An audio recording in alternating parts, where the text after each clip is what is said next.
né? O que é a religião, quais os aspectos negativos e positivos, né, da religião, e a gente vai entrar também na questão do fundamentalismo religioso.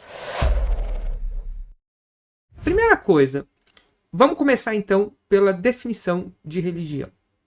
Religião é a maneira como a gente encontrou, a gente, quando eu digo seres humanos, né, animais, animais sociais, animais políticos, animais gregários que necessitam um do outro, né? A religião foi a maneira como a gente criou para explicar a nossa existência, para explicar a natureza, para explicar, inclusive, e justificar a organização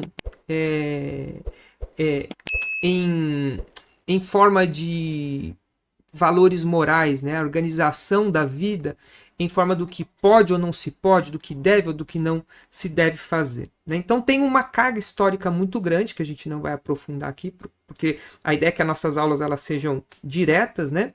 Mas basicamente é isso. A religião ela organiza a nossa convivência a partir do que a gente chama de sagrado, né? E isso que é sagrado é algo que está para além do que a gente experimenta na nossa vida concreta, ou seja, a gente projeta essas explicações. Se você viu a aula aberta, né, a gente falou do simbolismo, né? A gente projeta coisas que a gente não... As explicações que a gente tenta dar e não consegue realmente achar as respostas aqui na vida concreta, a gente projeta isso no que a gente chama de mitos, né? Os mitos fundadores, toda religião tem seus mitos fundadores, e esses mitos fundadores constroem para a gente o sentido da vida, né? O sentido da existência, a explicação e a organização do mundo à nossa volta, que muitas vezes, às vezes parece um caos.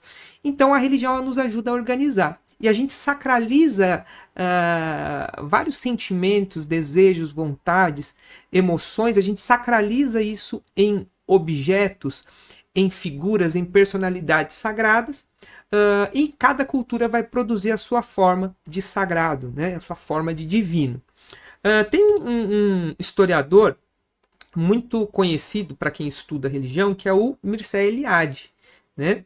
Ele escreveu em História e Sentido na Religião, ele definiu, no livro Origens, História e Sentido na Religião, ele definiu o sagrado da seguinte forma, né? Basta dizer que o sagrado é um elemento da estrutura da consciência e não um estágio na história da consciência. Um mundo com sentido, e o homem não pode viver no caos. É o resultado de um processo dialético a que se pode chamar manifestação do sagrado, né? Mircea Eliade vai dizer isso nesse livro, Origens, História e Sentido da Religião. Então, segundo esse autor, e eu comungo bastante dessa definição dele, o sagrado é uma estrutura que está na maneira como a gente processa o nosso pensamento, o nosso desejo, as nossas vontades, a nossa própria racionalidade, né? A gente não consegue se livrar. Mesmo uma pessoa que é completamente ateia e não acredita em nada, ela vai criar seus próprios ritos, né? E ela vai sacralizar, ainda que seja na sua vida ordinária, concreta, ela vai colocar certas coisas na sua vida como coisas sagradas, né? Que seja, por exemplo, um esporte, né? Uma pessoa que gosta muito do futebol ali de domingo, né? A pessoa ela tem aquele momento como um momento sagrado, né? Assistir o futebol para ela é sagrado. Quando ela perde aquilo, parece que ela profanou alguma coisa que na vida dela faz muito sentido, né? Um exemplo banal aqui, tá, gente? Mas para a gente tentar entender, né, é que na religião a gente joga essa importância das coisas sagradas num plano para além desse mundo nosso aqui. A gente cria um mundo. Obviamente, quem está vivendo a religião ali no seu mais profundo e íntimo vai dizer que ele não está criando nada, né? Ele realmente está tendo uma experiência com esse sagrado. A questão é, né, e a gente vai avançando, a gente vai ver como é que a gente consegue abordar e ampliar a visão sobre isso, né? Aí vem aquela ideia, será que a religião ela é algo que se revela a nós ou nós estamos criando a religião, né? Mas vamos seguir que aos poucos vai ficando mais claro, né? Vamos tentar entender então como é que a religião surgiu. Existem, na verdade, várias tentativas de explicar o surgimento da religião, mas isso é uma explicação que a gente constrói a partir de observação e de estudos, né, de culturas antigas. Existem áreas das ciências que estudam isso, como, por exemplo, a antropologia, ou a própria arqueologia, né? E aí a gente vai construindo as possibilidades, né? Eu vou listar algumas aqui, né? A religião, ela surge no momento que a gente queria explicar coisas inexplicáveis, né? Para o nosso conhecimento na época. Então, antigamente, pensemos assim, inundava um lugar lá onde um grupo humano vivia e devastava toda o plantio, né? E as pessoas passavam fome. Então, eles não entendiam por que inundava, não tinham conhecimento sobre questões geológicas do espaço em que estavam vivendo, ou questões do próprio tempo, né? Do ambiente ali que estavam vivendo.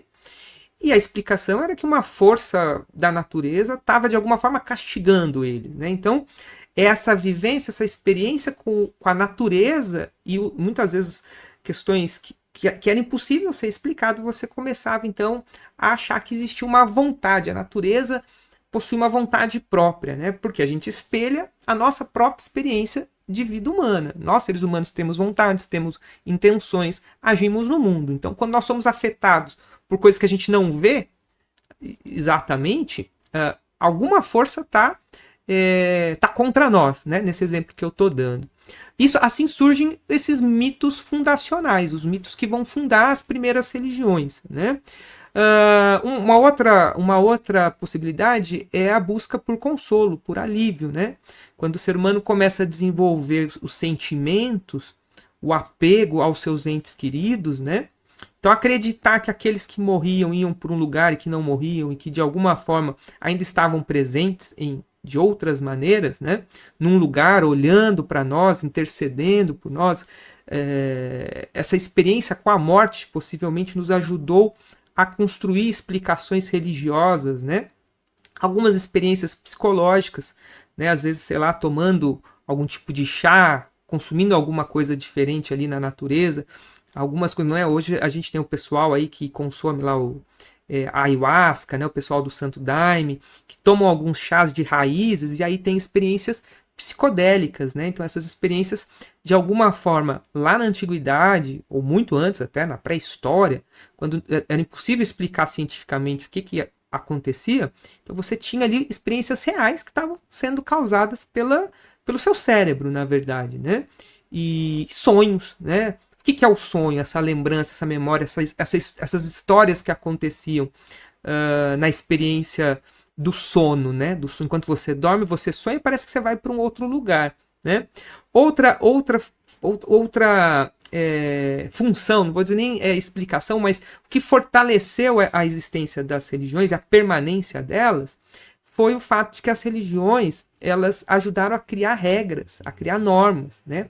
A partir do momento que uma classe estava dominando uma sociedade e essa classe muitas vezes conseguia se linkar, conseguia se projetar para o restante da população como descendentes de seres divinos ou como, de alguma forma, portadores de um status especial, divino, né? Isso ajudava você a criar regra e organizar a sociedade. Então a religião ela sempre esteve muito ligada, desde o início ela esteve ligada à política também, né? E aí você tem então a criação de leis, então uma organização moral.